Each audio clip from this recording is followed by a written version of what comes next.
seguimos en hashtag internacional hablando de numeral glifosato y aquí durante la pausa estábamos hablando de lo siguiente. Sale, digamos, el dictamen de la OMS y todos aquí nos concentramos a hablar de la política antidrogas y realmente lo que parece que hay es un revolcón, o lo que se podría producir es un revolcón en la política agrícola. Y recordemos lo que está sucediendo en Argentina. Argentina es el tercer productor de soja en el mundo, en gran parte gracias al Roundup. O eso, digamos, es lo que se plantea desde Argentina. Entonces la pregunta es realmente un tema, digamos, que va mucho más allá de nuestra discusión chiquita aquí en Colombia de las drogas. Es realmente una cosa que plantea una nueva, o que nos va a obligar a una nueva forma de ver el campo. No sé, Ricardo, digamos, si quizás estamos exagerando en esa... Pero Monsanto nos escribió hoy, les mandamos unas preguntas y nos escribió que tienen Roundup, se está utilizando hoy en día en 160 países. Pero a mí no me parece que sea una discusión pequeñita en la de Colombia, porque siendo el único país en el mundo que utiliza esta formulación para erradicar cultivos de coca, hay una mirada sobre el caso colombiano, digamos, por ese mismo hecho. Y creo que todo el mundo, digamos, hace la pregunta, y si no es con fumigación, ¿qué se va a hacer? Digamos que es un poco lo que algunos entrevistados en la parte inicial del programa se planteaban. Y eso nos involucra, sin duda, en la política antidrogas. Y nos mete de nuevo en esa discusión, porque esa pregunta supone siempre que hay que ir a reprimir los cultivos. Y no se hace preguntas sobre si no hay estudios que muestran ya suficientemente que es irracional seguir atacando el problema por el lado de los cultivos y no desarrollando una estrategia mucho más decidida en otros niveles de la cadena. Ok, ¿le parece si entramos en ese tema? Pero antes, solo una preguntita antes de dar la palabra a Álvaro. Pero aquí el problema va más allá de los cultivos, porque lo están usando los arroceros, están usando los cañeros, los están usando los palmeros. Entonces, la pregunta es... ¿Por qué lo estamos centrando solamente en el tema de drogas y qué efecto podría tener si, por ejemplo, los arroceros tuvieran que dejar de usarlo? Sí, no, mira, es que yo creo que también estas son cuestiones ligadas a la manera en que la sociedad enfrenta sus problemas de producción. Hubo un debate, o se está planteando un debate sobre si esta revolución verde que utiliza agroquímicos, que utiliza venenos, ¿cierto?, debe ser el modelo que nosotros debemos seguir, o si hay otros modelos que pueden alimentar el mundo. Esa es una pregunta interesante. Y entonces nosotros hemos dicho que sí, que hay otros modelos. Hay formas de hacer agricultura sin venenos. Y un ejemplo maravilloso lo pone en ese mar de caña de azúcar del Valle del Cauca, que son como 260.000 hectáreas, lo ponen 280 hectáreas de la finca de la Tico, que son capaces, llevan 25 años produciendo la mejor caña, eso sí, orgánica y ecológica, con los sistemas silvopastoriles intensivos del grupo del profesor Mulgueitio, que trabajan estos sistemas con leucadena leucocéfala, que meten a las vacas allí, y no utilizan un gramo de venenos, no los utilizan. Pero un poco es que este es un modelo también que es exitoso porque da dinero, ¿cierto? Porque si no, ¿cómo explica uno los 20 millones de hectáreas de soya transgénica, un monocultivo espantoso en Argentina, y 40 millones de hectáreas de soya transgénica espantosas en Brasil, si no es porque es un modelo rentable? Pero es un modelo rentable a costa de la salud de los consumidores, a costa de la integridad de los ecosistemas, ¿cierto? Y a costa, digamos, de un proceso de alimentación que se podría hacer de otra forma. El mundo se puede alimentar de otra forma, eso es claro. Yo tengo una visión un poco más, digamos, de progresividad de la evolución de la humanidad en la solución de los problemas. Uno de ellos es el problema de alimentación. Cuando uno mira la historia de la agricultura en la humanidad, pues uno ve que siempre se enfrentó a un problema tras otro, resolvió un problema y al resolverlo creó nuevos problemas, porque fue pasando de procesos cada vez más intensivos, de agricultura progresivamente intensiva, haciendo que cada vez menos, digamos, los controles naturales hicieran depender el resultado de la agricultura, sino que cada vez más la agricultura se volvió un proceso de control técnico, es científico. Entonces cada vez está más controlado todo el proceso. Incluso las más modernas desarrollos que tenemos después de la Revolución Verde como consecuencia de las reacciones y los peligros que se advirtieron como consecuencia del uso de ese paquete de tecnologías, pues ahora están surgiendo las nuevas tecnologías que tratan de minimizar el uso de los... No puede ser perverso, claro, pero es una dinámica en donde uno va evolucionando. Sin riego, o sea, si nosotros, digamos, la producción continua, permanente, en unos determinados suelos, pues obviamente produce la necesidad de recuperar los nutrientes en el suelo. Eso nos obligó a tener fertilizantes y los fertilizantes químicos cumplieron una función en un momento determinado mientras no teníamos la ciencia capaz de crear mecanismos biológicos para incorporar fertilizantes en el suelo. Pero aquí hay una pregunta de Darío Acosta en términos de fertilizantes y soberanía alimentaria. O sea, está, digamos, los países que utilizan este producto, que hasta el día de hoy está patentado, ¿verdad? Aquí hay un gran debate sobre qué es el glifosato. ¿Qué composición tiene el glifosato? ¿Se sabe? Sí, claro, no, sí, todo el mundo sabe. Toda esta gente que está preguntando qué es el glifosato. No, el glifosato es una pequeña molécula que tiene nitrógeno y que tiene fósforo, ¿cierto? Es una sal isopropilamina, ¿cierto? Con fosfono nitroso, pero digamos que es una molécula muy pequeña que tiene nitrógeno y fósforo, que incluso muchos agrónomos en estos debates perversos, que yo quería interrumpirte porque no estoy de acuerdo con lo que estás diciendo, digamos, decían que el glifosato se puede convertir en un fertilizante. ¿No? Como tiene nitrógeno y fósforo, entonces que se convierte en fertilizante y hacen abstracción de todo lo que hacen, ¿cierto? Yo estoy parcialmente de acuerdo contigo en lo que acabas de decir, porque es que la humanidad se alimentó de maneras diferentes a la primera y segunda revolución verde durante más de 10.000 años. Y los suelos tienen capacidad de autorregularse y uno puede utilizar materia orgánica en lugar de fertilizantes y uno puede usar controles biológicos en lugar de insecticidas. Eso se puede hacer perfectamente. Lo demuestran las 37 millones de hectáreas orgánicas del mundo, lo demuestran.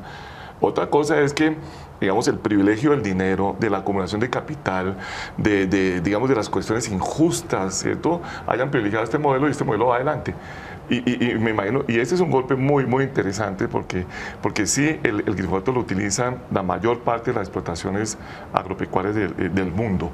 Entonces, yo puedo firmar que dentro de 15 o 20 días o un mes, la Monsanto y las empresas transnacionales van a revirar y van a echar para atrás ¿Usted también cree, Ricardo, eso? ¿Que va a pasar eso? O sea, que la ciencia neoliberal va a ganar la partida. Sí, yo creo que la discusión ahí entre ciencia y política y ciencia e intereses económicos que están de por medio en todo esto. Y uno no puede decir que, como lo plantea un poco Álvaro, que la decisión proviene el día que tengamos la evidencia de que es tóxico, ¿no? O es cancerígeno. Si uno no mete este juego político, si uno no mete el tema de los intereses, está perdido en la discusión porque en la realidad todo eso interviene en las decisiones. O sea, en Estados Unidos, si no hubo, digamos, un compromiso de muchas entidades ambientales para hacer una investigación en Colombia, es porque ellos dependen de dinero del Estado o dependen, digamos, de la EPA y como Estados Unidos puso este tema, en el caso de Colombia, como tema de seguridad, ellos decidieron no meterse ahí, que es lo que mucha gente hace, por muchas razones, porque es un debate muy delicado en términos políticos. Entonces, lo que yo creo es que el debate se pervierte si decimos, no, es que el ingeniero químico que está en el laboratorio es el que nos va a decir si eso no. La cosa es más compleja, está entreverada con grandes capitales. Y en el debate colombiano, Ricardo, ya para entrar en el tema de qué tiene que hacer Colombia ahora, en términos de fumigación, en el debate colombiano, ¿cuánto pesa el factor económico? Es decir, ¿cuánto le significa a la Monsanto que Colombia, digamos, abandonara el uso del glifosato de manera aérea? O sea, yo creo que muy poco. Eso es marginal. Colombia, pues estamos hablando de asperjar, digamos, en el mejor de los casos, 80, 90 mil hectáreas.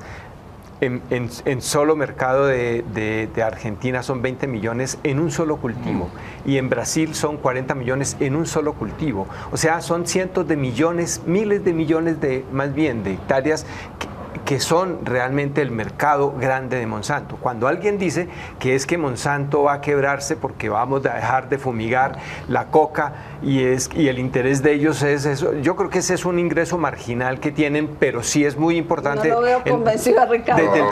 Porque es que uno no puede reducir el dispositivo alrededor del tema de la fumigación de cultivos al químico.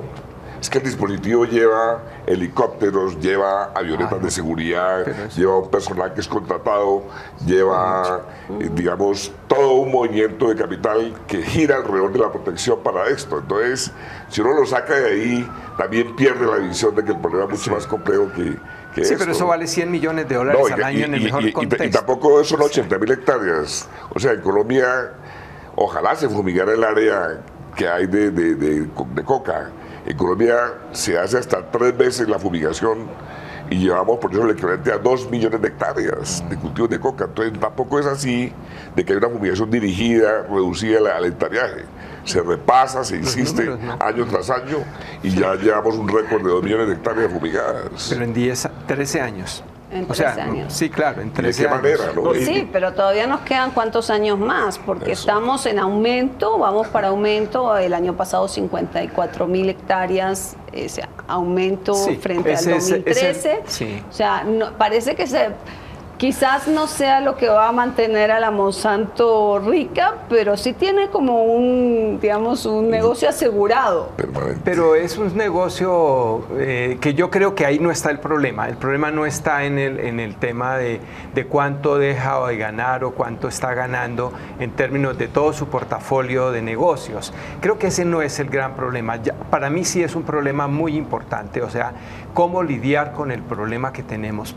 Primero, lo que planteaste sobre que la dimensión del tema de las implicaciones que tiene la decisión de la Organización Mundial de la Salud sobre el uso del glifosato sí tiene grandes implicaciones.